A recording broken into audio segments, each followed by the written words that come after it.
Hello everyone. तो आज हम अपने लीड कोड का problem of the day problem number 3289 the two sneaky numbers of Digitville देखेंगे।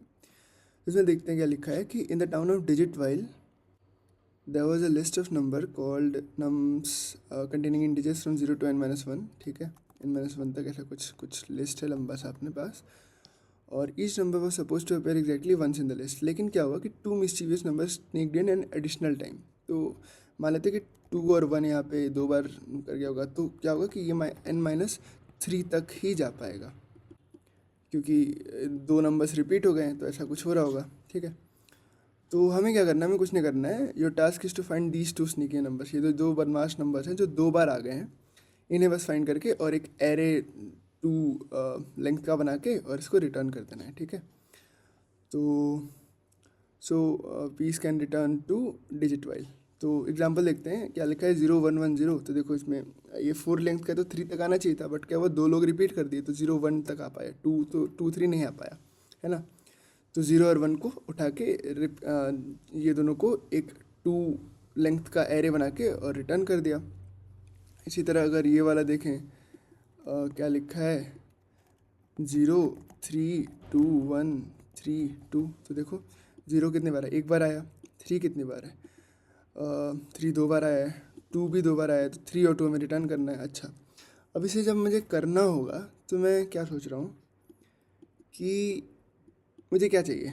और अच्छा, अगर मैं इसका ये देखूँ, कंस्ट्रेंट्स बहुत छोटे हैं, तो हम कुछ भी बहुत ही ज़्यादा ब्रूट फोर्स लगा सकते थे।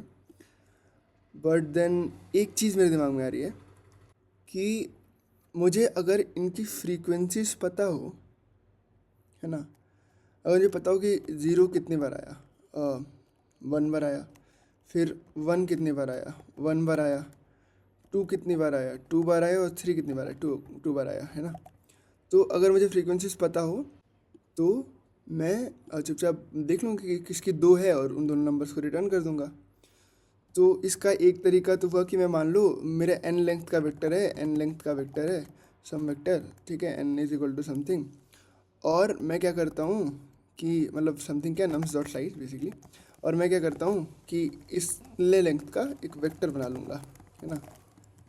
ठीक है, और इसमें फ्रीक्वेंसी स्टोर कर लूँगा, है ना, फ्रीक्वेंसी n लेंथ का बना के, और इसमें 0 से लेके n-1 तक बेसिकली मैं सबकी फ्रीक्वेंसी स्टोर कर लूँगा। फिर बाद में रन करके देख लूँगा इस वेक्टर पे कि कौन कौन से नंबर्स 2 बार रिपीट हुए हैं, तो उनको मैं रिटर्न कर दूँगा। एक ये तरीका हुआ। दूसरा मेरे दिमाग में, अब ये तरीका आप कोड करके देख लेना, सिंपल ही है।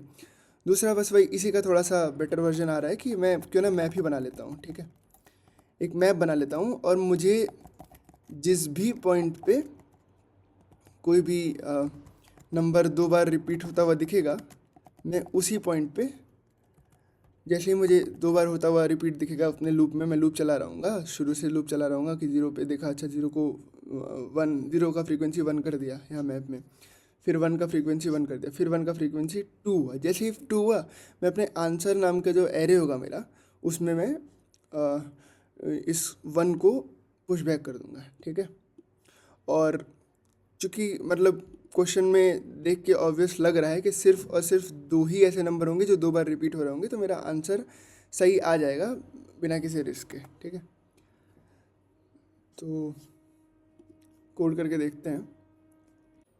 पहले अपना आंसर वेक्टर बना लेते हैं। ठीक है, अब मैं क्या कर रहा हूँ, हाँ, अपना एक अनऑर्डर्ड मैप बनाते हैं, और इंट कॉमा इंट। तो इसमें हम क्या स्टोर करेंगे, इसमें हम हर एक नंबर्स की फ्रीक्वेंसी, जैसे जैसे आते जाएंगे नंबर्स की फ्रीक्वेंसी स्टोर करते जाएंगे।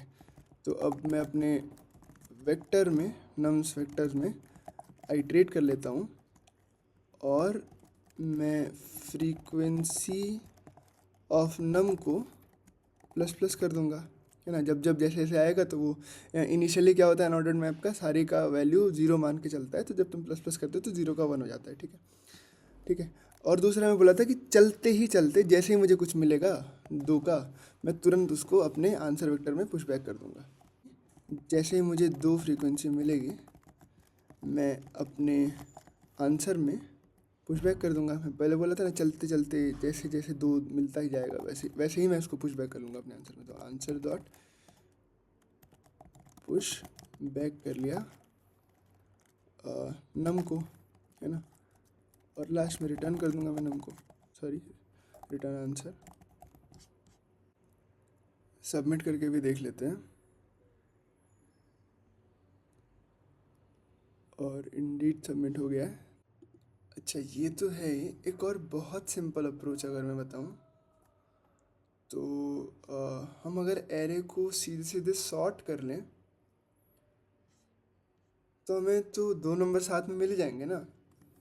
तो अगर मैं एरे को सॉर्ट कर लेता हूँ, अपने एरे को जो भी है अपना नम्स है, तो मुझे दोनों साथ में मिल जाएगा। और मैं बस ये चेक करूँगा अपने लूप में कि भाई अगर if nums of i equals to nums of i minus one, अगर जैसा ऐसा जब भी हो रहा होगा उसको आंसर में पुश बैक कर दूंगा, है ना। ये वाला भी तरीका ट्राई कर लेते हैं फटाक से। मैं क्या किया, सॉर्ट कर लेता हूँ अपने नम्स डॉट बिगिन को नम्स डॉट एंड तक, मतलब ठीक है। और मैं एक INT रख लिया नम्स डॉट साइज नाम का, for int i equals to one i less than n i plus plus one रखा ताकि पिछले वाले से वो कर पाए और array out of bound error ना आए। तो if nums of i equals to nums of i minus one, तो आंसर डॉट पुश बैक कर लिया अपने नम्स को, ठीक है, सॉरी नम्स ऑफ आई को, है ना। और लास्ट में रिटर्न कर दिया आंसर।